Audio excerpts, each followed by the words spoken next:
Hello everyone, this is Kirya Does Things. I'm Kirya, and today, of course, we're going to talk about the F1 Fantasy game, specifically the Canadian Grand Prix that happened about 2 weeks ago, and then we will talk about our strategy for the Spanish Grand Prix. So, first of all, in Canada was a complete chaos for a lot of players. The race was quite chaotic. We had a lot of guys out of position. We had a lot of DNFs. So, my team in the end was this one, which was Verstappen with the times 2, who did pretty well considering he won the race, even though he wasn't the driver that scored the most points because Norris exists and he got the driver of the day yet again, Lando Norris, which is something that we have to consider every time. Other than Verstappen, we had some good points from Magnussen because of the first laps of Haas going for the wet tires instead of the intermediates, which meant that he got a lot of overtakes at the start. Then Stroll got 14 points. He got some decent points mainly because of him ending in 7th. And some overtakes. So he did well. Then Bottas got 8 points, again with some positions gained. And then we have all the negative things pretty much, with Sargent having the DNF crashing by himself, getting us a minus 19 points. Ferrari had an absolute mare, so they qualified badly. Then Leclerc had engine problems. Then he pitted to fix the engine problems. Then he got to hard tires, even though it was still raining. And then they retired the car, and then Sainz crashed by himself. So Ferrari usually scores around 60, 70, 80 points. Now they got minus 16, which was amazingly bad. And it was pretty much the first bad weekend that I had in a while. Then McLaren scored some okay 57 points. Decent, but nothing exceptional here. I was actually thinking about going for the non-negative chip because I thought that we may have some weird things happening with the rain and possibly a lot of DNFs. My idea was a good idea. I was correct. That is what happened. So it could have been amazing if I used it. I end up thinking that maybe it's not a good idea to use it here, and it's better to use it in a race that in a weekend that has a sprint race in it, because I thought that more races means more chances for DNFs, so more use out of the non-negative chip. However, in this scenario, it would have been pretty good. Anyway, so that happened in Canada. I didn't really lose a lot of positions in the Global League. I don't remember if I even lost I think I was around 1,100 in the previous, before Canada, I mean. But I certainly lost 2 positions in Greece's leaderboard. I was 4th, so now I am 6th. So I didn't really lose a lot. We had a lot of changes, however.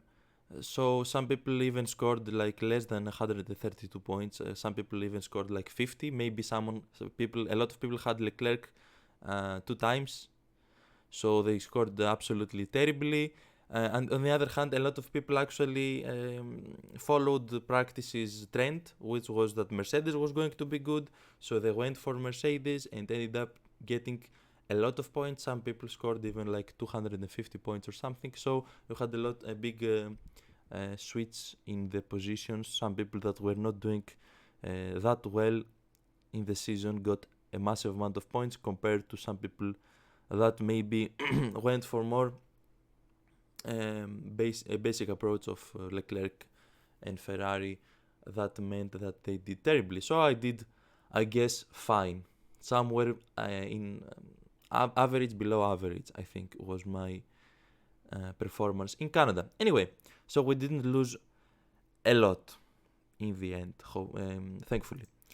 So that was that, and now let's see what we can do about Spain. Things to consider for Spain. Number one, Ferrari, Red Bull, and McLaren seem like the three teams to fight for pole. Mercedes seems slightly off. That's the one thing from practice. Second thing from practice, Perez, of course, but Piastri as well seem a little bit off the pace compared to their teammates. Those things are about the good teams. Now about the rest of the grid, pretty much Williams and Sauber seem the worst, and then V-Carbs has had some problems. They had some upgrades but didn't seem very strong. Alpine seems decent, and maybe Aston, and maybe pretty much yeah, that's it, I think. Yeah, these are all the teams. So my thinking is this. I have some possibilities in my mind. The first one is staying exactly like this, which is not my favorite. It's my least favorite one. The second one is pretty much this, but taking out Sargent and Stroll because I don't want to keep getting DNFs from Sargent and terrible results, no points. So getting rid of Stroll and Sargent means that we can get two okay drivers that might give us some points and no DNFs hopefully. So I was thinking for going for Gasly and Hülkenberg. This one I like much more than the previous one. Other than that, we have the option to stay with Sargent, but change Verstappen, which is interesting because I think Verstappen is going to be good in the next Grand Prix in Austria, so we might have to get him back. Also, the next Grand Prix is a sprint race, so even more so we want Verstappen, and I might even consider, if practice goes well in Austria, I might even consider going for the 3 times score for Verstappen. So that's one thing to have in mind. So if we get rid of Verstappen here, we will probably want to get him back for Austria. That's what I'm saying. However, we can right now go for something like Leclerc and then a Mercedes, probably not. Sainz or Piastri. A Perez, probably not, I'd say. So I'm thinking going for either this or this. Now, I was more willing to take this gamble, this risk, sometime before the end of FP3. However, towards the end of FP3, Leclerc did something a little bit silly. So we were in the last 2 minutes of FP3, and Leclerc was doing a fast run, and Norris was in front of him, and Norris was going slowly. So Norris tried to get out of the way, and then Leclerc, for some reason, decided to not take the space that was there and take the corner. Instead, he drove into Norris a little bit. They didn't massively crash or anything. However, there is a chance that Leclerc here gets a penalty. If Leclerc gets a penalty, I really don't think this is a good idea, pretty much. To be fair, you can go for something like I can't get Norris, because I want to get, in this scenario that I don't have Verstappen, I want to have 2 good drivers, and I can't if I go for Norris because the money is not enough. Then we go to Alonso. I'm not saying Alonso is not a good driver. I'm saying Aston Martin doesn't seem anywhere near good enough. So no Norris for us. So if I don't go for Leclerc as well, then we're looking for something like Piastri and Sainz maybe. Which I don't feel like is worth giving up Verstappen, that's the thing. And in this scenario, I have to keep Sargent as well, of course. I have to keep Sargent in this scenario. So I'm a little bit confused yet again. As you can see, I'm not really considering changing the constructors because I think these two are a good baseline to have. And then even if we start thinking about changing them, let's think about it for a second. So the only other normal options are Red Bull and Mercedes, obviously. Mercedes is their price is pretty much identical almost to Ferrari, and then McLaren is a little bit up, and then Red Bull is a little bit up. With Perez doing Perez things, I can't really like. I don't really feel like going for Red Bull, right? And maybe if I want to go for Red Bull again, in the scenario that I change a constructor, that pretty much means that I have to keep Sargent again. So if we go for Red Bull, let's say in the place of Ferrari, maybe I can get rid of Stroll, right? And go for Red Bull instead of Ferrari, and then get a decent driver, something like Hülkenberg. The money is exactly. Look at this team. Like I don't think this is a good idea. It feels wrong. I don't know. It feels like I'm focusing on Red Bull, even though they seem equally good as the other two teams. And if something happens to Verstappen, obviously we're screwed. But other than that, we don't have the second driver here to help us, and we have Perez, who I will not be surprised if Perez qualifies badly again and maybe has incidents in the race again.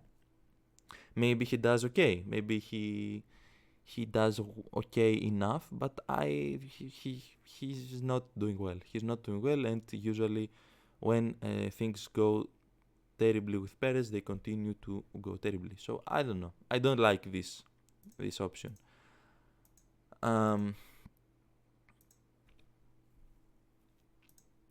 Yeah, so I'm probably thinking either not this, either the first one that I said after this, which is Hülkenberg and Gasly here. So maybe this one with Verstappen with having the two times McLaren, Ferrari, and then these four okay drivers, or going for keeping Sargent, unfortunately, but going for two different good drivers here. But we will have to see if Leclerc gets a penalty or not. So if Leclerc gets a penalty, I might go for the Verstappen build. If Leclerc doesn't get a penalty, I might risk it a little bit and go for maybe even completely like Ferrari, which obviously is a big risk as well, but I kind of want to go for something a little bit more risky, maybe to try to get into the first positions. Yeah, so these are pretty much my thoughts on the matter. I will probably wait for the Leclerc penalty or not to decide what I will do. But yeah, so that's that. I don't think we can use any chips in this race with any kind of good logic here, so we will forget about the chips for this race as well. I hope that it doesn't come back to bite me as it has been doing lately. So yeah, this is the thinking about this specific weekend.